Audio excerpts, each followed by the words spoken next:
बहुत अच्छा मिल लगा इनसे मिलके। अच्छा। हमने सोशल मीडिया अपने शेयर किए हैं, अकाउंट शेयर किए हैं, तो इंशाल्लाह जब नेक्स्ट आएंगे तो हम फिर इनसे मिलेंगे। बिंदिया गिफ्ट मिली है, बिंदिया उन्होंने दी है, लगा भी ली अच्छा। है, हालांकि हमारे कल्चर में नहीं है, फिर भी अच्छा। हमने बड़े शौक से लगाई है। उन्होंने इतने अच्छा। प्यार से दिए हाँ। कि हमने लगाई है।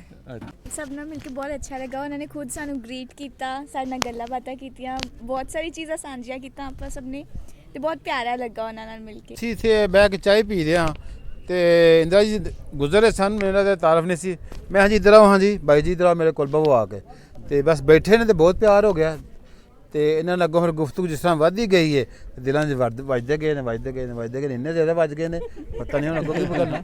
ਪੰਜਾਬੀ ਟੀਵੀ ਦੇ ਨਾਲ ਮੀਆਂ ਆਸਫ ਅਲੀ ਇੱਕ ਵਾਰੀ ਫਿਰ ਤੁਹਾਡੇ ਸਾਹਮਣੇ ਆ ਤੇ ਦਰਬਾਰ ਸਾਹਿਬ ਤੇ ਇੱਥੇ ਕਰਤਾਰਪੁਰ ਦੇ ਵਿੱਚ ਇੰਡੀਆ ਤੋਂ ਆਉਣ ਵਾਲੇ ਸਿੱਖ ਯਾਤਰੀਆਂ ਦਾ ਸਿਲਸਿਲਾ ਤੇ ਜਾਰੀ ਰਹਿੰਦਾ ਹੀ ਆ, ਆਉਂਦੇ ਰਹਿੰਦੇ ਆ। ਪਰ ਅੱਜ ਅਸੀਂ ਗੱਲ ਕਰਨ ਲੱਗੇ ਆ ਇੱਕ ਇੰਡੀਅਨ ਸਿੱਖ ਫੈਮਿਲੀ ਤੇ ਇੱਕ ਪਾਕਿਸਤਾਨੀ ਮੁਸਲਮਾਨ ਫੈਮਿਲੀ ਦੇ ਨਾਲ, ਯਾਨੀ ਹੈਗੇ ਦੋਵੇਂ ਪੰਜਾਬੀ, ਇੱਕ ਉਧਰੋਂ ਆਏ ਹੋਏ ਇੱਕ ਇੱਧਰ ਦੇ, ਤੇ ਆਪਸ ਦੇ ਵਿੱਚ ਇਹਨਾਂ ਦਾ ਜਿਹੜਾ ਪਿਆਰ ਮੁਹੱਬਤ ਤੇ ਤਲਕ ਵਧਿਆ ਵਾ ਉਹਦੇ ਬਾਰੇ ਗੱਲ ਕਰਾਂਗੇ। ਪਹਿਲੇ ਤੇ ਇੱਧਰੋਂ ਅਸੀਂ ਸਰਦਾਰ ਜੀ ਉਹਨਾਂ ਦਾ ਤਾਰਫ ਜਾਣਦੇ ਹਾਂ ਜੀ। ਕੀ ਨਾਮ ਤੁਹਾਡਾ? ਇੰਦਰਜੀਤ ਸਿੰਘ ਜੀ, ਅੱਛਾ, ਤੁਸੀਂ ਕਿੱਥੋਂ ਆਏ ਹੋ? ਲੁਧਿਆਣੇ ਤੋਂ ਆਏ ਹਾਂ ਜੀ। ਤੇ ਤੁਹਾਡਾ ਕੀ ਨਾਮ ਜੀ? ਮੇਰਾ ਨਾਮ ਤਸਵਰ ਸਦੀਕ ਜੀ। ਤੇ ਤੁਸੀਂ ਕਿੱਥੋਂ ਆਏ ਹੋ? ਅਸੀਂ ਵਜ਼ੀਰਾਬਾਦ ਤੋਂ ਆਏ ਹਾਂ ਜੀ। ਅੱਛਾ, ਤੇ ਪੂਰੀ ਫੈਮਿਲੀ ਦੇ ਨਾਲ ਆਏ ਹੋ ਪੂਰੀ ਤੁਸੀਂ? ਫੈਮਿਲੀ ਦੇ ਨਾਲ ਆਏ ਹਾਂ ਜੀ, ਫਸਟ ਟਾਈਮ ਵਿਜ਼ਿਟ ਕੀਤਾ ਜੀ। ਅੱਛਾ, ਤੁਹਾਡਾ ਕੀ ਨਾਮ? ਹੁਸਨੈਨ ਤਸਵਰ। ਤੇ ਤੁਹਾਡਾ ਕੀ ਨਾਮ? मरियम। ਤੇ ਤੁਹਾਡਾ ਜੀ? ਸਾਇਰਤ ਸਵਰ। ਸਰਵਰ। ਤੇ ਤੁਹਾਡਾ ਕੀ ਨਾਮ ਹੈ ਜੀ?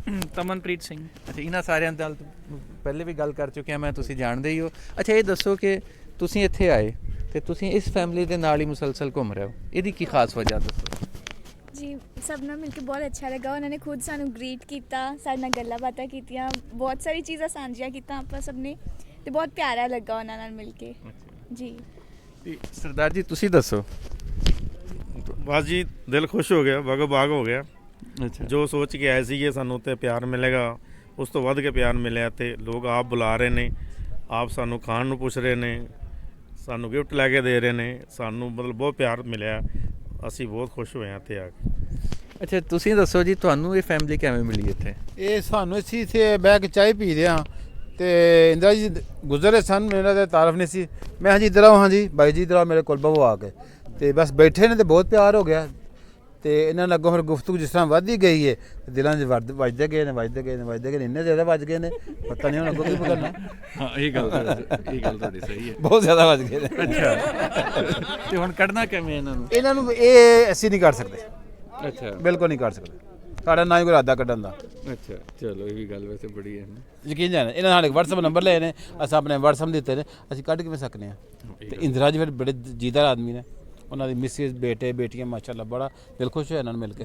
ਅੱਛਾ, ਤੇ ਤੁਸੀਂ ਦੱਸੋ ਜੀ, ਤੁਹਾਨੂੰ ਕਿਹਦਾ ਲੱਗਿਆ ਇਹਨਾਂ ਨਾਲ? मुझे बहुत अच्छा मिल लगा इनसे मिलके। अच्छा। हमने सोशल मीडिया अपने शेयर किए हैं, अकाउंट शेयर किए हैं, तो इंशाल्लाह जब नेक्स्ट आएंगे तो हम फिर इनसे मिलेंगे। बिंदिया गिफ्ट मिली है, बिंदिया उन्होंने दी है, लगा भी ली है, हालांकि हमारे कल्चर में नहीं है, फिर भी हमने बड़े शौक से लगाई है। उन्होंने इतने प्यार से दिए कि हमने लगाई है। ਅੱਛਾ, ਚਲੋ ਜੀ, ਇਹ ਤੇ ਬੜੀ ਅੱਛੀ ਗੱਲ ਹੈ। ਤੇ ਹੁਣ ਕਿਵੇਂ ਅੱਗੇ ਕਿਵੇਂ ਇੱਕ ਦੂਸਰੇ ਨਾਲ ਰਾਬਤਾ ਰੱਖੋਗੇ? बस अब इंस्टाग्राम के अकाउंट शेयर कर लिए हैं, तो जब भी यहाँ दोबारा नेक्स्ट आएंगे तो फिर मे भी वो टेक्स्ट करें तो हम फिर मिलेंगे इंशाल्लाह। ਚਲੋ ਜੀ, ਬਿਲਕੁਲ ਜੀ, ਜ਼ਰੂਰ ਮਿਲਣਾ। ਤੇ ਤੁਸੀਂ ਦੱਸੋ ਜੀ, ਹੁਣ ਤੁਹਾਡਾ ਕਿਵੇਂ ਰਾਬਤਾ ਰਹੇਗਾ ਇਹਨਾਂ ਨਾਲ? ਬਸ ਜੀ ਦਿਲਾਂ ਦਾ ਰਾਬਤਾ ਤੇ ਬਣ ਹੀ ਗਿਆ। ਬਾਕੀ ਅੱਜ ਕੱਲ੍ਹ ਸੋਸ਼ਲ ਮੀਡੀਆ ਹੈਗਾ ਜੀ, WhatsApp ਹੈਗਾ, ਇੰਸਟਾਗ੍ਰਾਮ ਹੈਗਾ, ਇਹਨਾਂ ਨੇ ਅਸੀਂ ਆਪਣੇ ਨੰਬਰ ਸ਼ੇਅਰ ਕਰ ਲਏ ਨੇ। ਅਸੀਂ ਇਹਨਾਂ ਨੂੰ WhatsApp ਕਰਦੇ ਰਵਾਂਗੇ, ਇਹ ਸਾਨੂੰ ਕਰਨਗੇ। ਜਦੋਂ ਕਦੀ ਇਹ ਇੰਡੀਆ ਆਉਣਗੇ ਅਸੀਂ ਇਹਨਾਂ ਨੂੰ ਮਿਲਾਂਗੇ। ਜਦੋਂ ਅਸੀਂ ਨਨਕਾਣਾ ਸਾਹਿਬ ਆਵਾਂਗੇ ਤੇ ਫਿਰ ਅਸੀਂ ਇਹਨਾਂ ਨੂੰ ਜਾ ਕੇ ਉੱਥੇ ਅਸੀਂ ਇਹਨਾਂ ਨੇ ਗੁਜਰਾਂਵਾਲਾ ਇਹਨਾਂ ਨੂੰ ਮਿਲ ਕੇ ਆਵਾਂਗੇ। ਵੈਸੇ ਹੈਰਾਨਕੁਨ ਗੱਲ ਨਹੀਂ ਕਿ ਤੁਹਾਨੂੰ ਇੱਦਾਂ ਬੰਦਾ ਕੋਈ ਇੱਥੇ ਆਏ ਹੋ ਇੱਕ ਬਿਲਕੁਲ ਬੇਗਾਨੀ ਜਗ੍ਹਾ ਤੇ ਤੁਹਾਨੂੰ ਮਿਲ ਜਾਵੇ ਕੋਈ ਫੈਮਿਲੀ ਐਵੇਂ ਜਿਵੇਂ ਆਪਣੀ ਰਿਸ਼ਤੇਦਾਰ। ਨਹੀਂ, ਹੈਰਾਨਗੀ ਵਾਲੀ ਗੱਲ ਨਹੀਂ, ਕਿਉਂਕਿ ਸਾਨੂੰ ਪਹਿਲਾਂ ਵੀ ਐਕਸਪੀਰੀਅੰਸ ਹੈ। ਜਦੋਂ ਇੰਡੀਆ ਦੇ ਮੈਚ ਪਾਕਿਸਤਾਨ 'ਚ ਹੋਏ ਸੀ ਜਾਂ ਪਾਕਿਸਤਾਨ ਦੇ ਮੈਚ ਇੰਡੀਆ 'ਚ ਹੋਏ ਸੀ, ਉਦੋਂ ਵੀ ਬੜਾ ਲੋਕਾਂ ਨੇ ਪਿਆਰ ਦਿਖਾਇਆ ਸੀ। ਲੋਕਾਂ ਨੇ ਹੋਟਲਾਂ 'ਚ ਨਹੀਂ ਰਹਿਣ ਦਿੱਤਾ ਸੀ, ਆਪਣੇ ਘਰਾਂ ਦੇ ਵਿੱਚ ਰਿਹਾਇਸ਼ ਕੀਤੀ ਸੀ।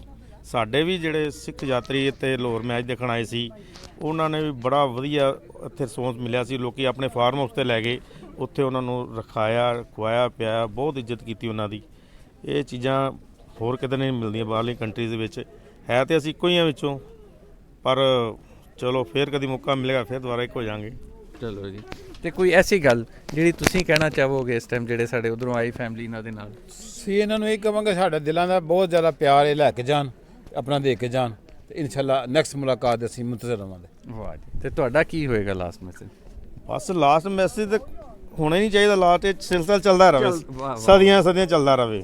ਲਾਸਟ ਮੈਸੇਜ ਦਾ ਕੋਈ ਮਤਲਬ ਹੀ ਨਹੀਂ। ਵਾਹ, ਇਹ ਗੱਲ ਵੀ ਬੜੀ ਸੋਹਣੀ ਕੀਤੀ ਕਿ ਲਾਸਟ ਮੈਸੇਜ ਕਾਹਦਾ, ਕਿਹੜੀ ਲਾਸਟ ਮੁਲਾਕਾਤ ਆਇੰਦਾ ਵੀ ਹੁੰਦੀਆਂ ਰਹਿਣੀਆਂ, ਰਾਬਤੇ ਹੁੰਦੇ ਰਹਿਣੇ। ਔਰ ਇਹ ਬੜਾ ਅੱਛਾ ਇੱਕ ਮਾਹੌਲ ਆ, ਖਾਸ ਕਰ ਇਹ ਜਿਹੜਾ ਬਣਾਇਆ ਗਿਆ ਵਾ ਕਰਤਾਰਪੁਰ ਸਾਹਿਬ ਕੋਰੀਡੋਰ, ਕਿਆ ਕਮਾਲ ਚੀਜ਼ ਆ ਕਿ ਕਿਵੇਂ ਇੱਥੇ ਮਿਲਣ ਦਾ ਮੌਕਾ ਮਿਲ ਰਿਹਾ। ਨਹੀਂ ਤੇ ਉੱਦਾਂ ਤੇ ਬੁੱਧਾਂ ਗੁਜ਼ਰ ਜਾਣੀਆਂ ਸੀ, ਕਿਸੇ ਨੂੰ ਪਤਾ ਹੀ ਨਹੀਂ ਸੀ ਹੋਣਾ ਕਿ ਕੌਣ ਕਿੱਥੇ ਹੈ, ਕਿਵੇਂ ਆ। ਹੁਣ ਸਾਰੇ ਪੰਜਾਬੀ ਭਰਾ ਇੱਕ ਦੂਜੇ ਨੂੰ ਮਿਲ ਰਹੇ ਆ।